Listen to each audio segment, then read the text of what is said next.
The white power structure today is just as much interested in perpetuating slavery as the white power structure was 100 years ago, only now they use modern methods of doing so. And realizing that the black people in this country are waking up and are becoming filled with a desire to be looked upon as men and as human beings, the white power structure, to slow down that struggle for freedom and human dignity, uses tricks. 100 years ago they could do it with chains. Today they use tricks, and one of the tricks that they've invented is this token integration, to get Negro, so-called Negro leaders to accept a few token crumbs of integration that don't solve any problem for the masses of black people in this country whatsoever, but it does make the hand-picked Negroes be satisfied, to slow down the cry of the masses.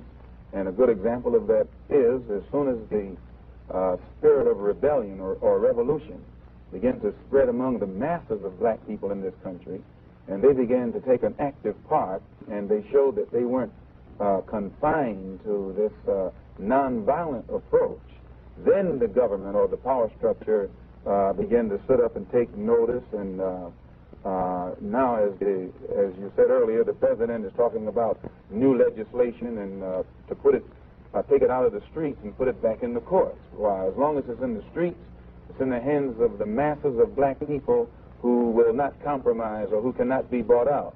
But when you put it back in the courts, then that puts it back into the hands of the hand-picked Negro leaders, who will allow the judges and the other persons that are involved in this white power structure to slow them down. It's only a trick.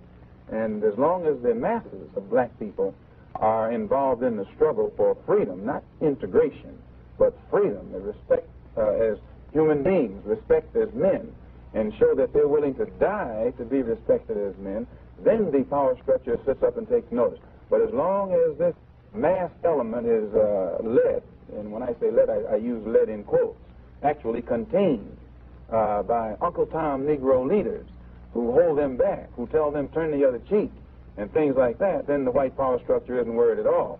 They're only worried when they know that the masses of black people are ready to explode, and in exploding it will destroy some of the furniture in their house, and then they react accordingly. It seems to me that the president was saying that while he seeks to remove the struggle from the streets, that the courts have gone quite far, that the presidential office, the executive branch of our government, in the president's terms, has made certain steps, and he seems to be saying more now. He says we face, therefore, a moral crisis as a country and a people. It cannot be met by repressive police action. It cannot be left to increase demonstrations in the streets. It cannot be quieted by token moves or talk. It is time to act in the Congress, in your state and local legislative body, and above all, in all of our daily lives, which is more than saying, let's send it back to the courts. Why didn't he say this 3 years ago?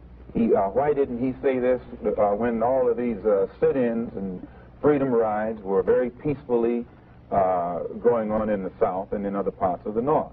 The man didn't say anything until he found out that black people in this country were ready to explode.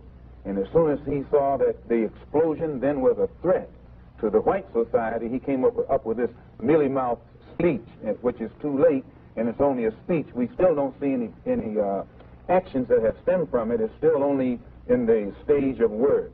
I think the speech is late, Minister Malcolm X, but not too late. No pronouncement that was that impressive and forthright from a president of the United States. No one made a better pronouncement than Abraham Lincoln made 100 years ago, and that still hasn't been put into practice. It's still a pronouncement.